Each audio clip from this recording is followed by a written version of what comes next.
12 testing centers sa Hilaga at Gitnang Luzon para sa final leg ng 2025 PMA entrance exam, inanunsyo ng akademya. Sundan sa report.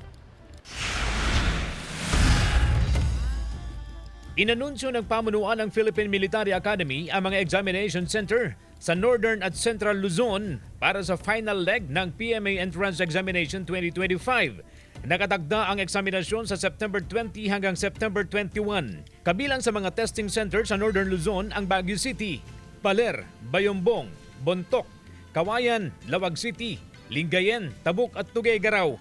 3 naman ang testing center sa Central Luzon na kinabibilangan ng Cabanatuan City, Pampanga at Tarlac City. Ipinaalala rin ng pamunuan ng PMA sa mga examinee ang mga panuntunan na kailangan nilang sundin.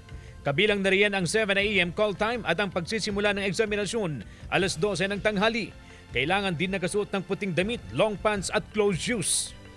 Para sa karagdagang katanungan ng mga aplikante, maaaring tumawag sa PMA sa mga numerong makikita sa inyong TV screen. Nauna nang isinagawa ang PMA entrance exam sa Eastern Mindanao, Western Mindanao, Visayas and Region 5 at NCR at Region 4A and B. Sa pamamagitan ng PMA entrance exam, mabibigyan ang mga kabataan ng pagkakataon na makuha ang unang hakbang tungo sa marangal na buhay at pag-aali ng tungkulin sa Armed Forces of the Philippines. CJ Torida, One North, Central Luzon.